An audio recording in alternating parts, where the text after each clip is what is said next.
A critical component of Trump's plan involves using military assets to aid the effort.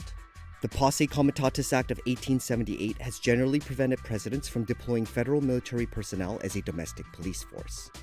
During America's largest deportation operation in 1954, this law prevented President Eisenhower from using troops to return more than 1 million Mexican immigrants out of the country. We have a tradition in the United States dating back a century and a half that the military is not used on U.S. soil to enforce civilian laws.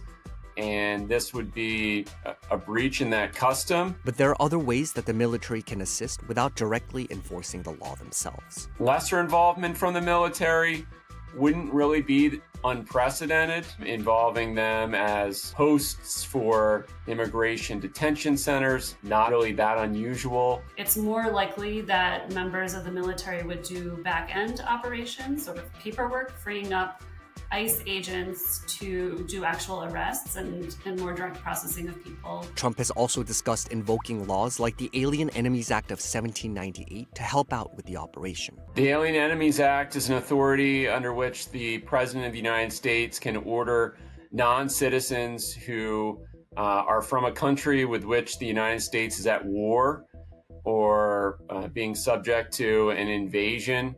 They can detain them, arrest them, and remove them from the United States strictly based on their nationality. While on its face, it seems pretty clearly to go beyond what the statute envisioned. Many courts are loath to intervene and take a stance on issues related to national security or war and peace. Meanwhile, Tom Homan, who will be overseeing border control and immigration during Trump's second term, has indicated that the administration could rely on private contractors for tasks that do not require credentials.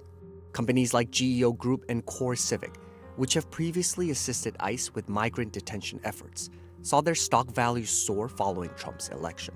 Given the existing resources towards immigration enforcement activity, there is no way to do a deportation effort on the scale that Trump has talked about. Any mass deportation effort of 1 million people or more would require huge resource investments, including contracting with private companies likely to build more detention centers. We're actually seeing that happen under President Biden right now. More detention centers are being built. So I would expect that to continue if there was some kind of mass deportation, increase. Experts say that the great challenge to the deportation plan may lie in securing cooperation from the states. The majority of deportations happen after somebody's picked up by local law enforcement, whether for a minor crime or a major crime. ICE finds out that that person's in custody. They request to the local law enforcement to hold that migrant for up to 48 hours.